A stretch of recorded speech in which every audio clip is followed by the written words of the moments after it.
जहां तक बात वेब सीरीज की है तो मैं पिछले लगभग 2.5 पौने 3 साल से इस बात की वकालत कर रहा हूं। ये वेब सीरीज पर किसी भी तरह के नियमन के लिए अनुरोध करता लिखा गया मेरा ये 10वां लेख है और मैं 10 साल से अपना स्तंभ लिख रहा हूं दैनिक जागरण में और लगातार इस विषय पर लिखता आ रहा हूं।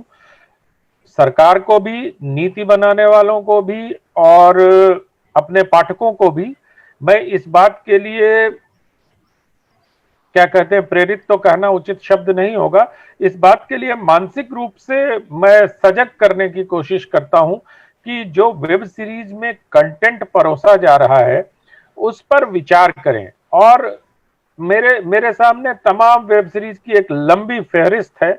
कल हम लोग इस पर बात कर चुके हैं कि सबको इस बारे में मालूम होता है, इसलिए हम उस पर चर्चा उसकी नहीं गिनाएंगे, लेकिन कुछ वेब सीरीज है जिसका नाम लिए बिना चर्चा आगे बढ़ाना मुझे लगता है कि उचित नहीं होगा, जैसे मस्तराम या कविता भाभी या लीला भाभी।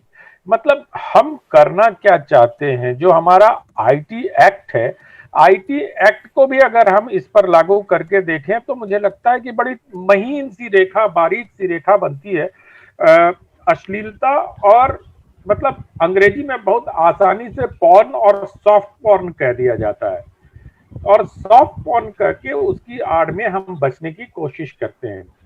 तो अश्लीलता एक अलग मुद्दा है। मुझे लगता है कि उसकी ओर एक अभिनेत्री जिसकी वेब सीरीज की मैंने चर्चा की है, उसने खुद कल ट्वीट करके कहा कि उसके पिताजी ने उसको बधाई दी कि आप बेटा, आपको बहुत बहुत बधाई, आपकी वेब सीरीज आई है। तो उसने कहा, daddy please watch this serial when I am not around. तो आप और हमारे सारे दर्शक ये समझ सकते हैं कि जब वो अपने पिता के साथ बैठकर उस सीरीज को नहीं देख सकती है तो वो कहना क्या चाहती है, ये स्पष्ट है।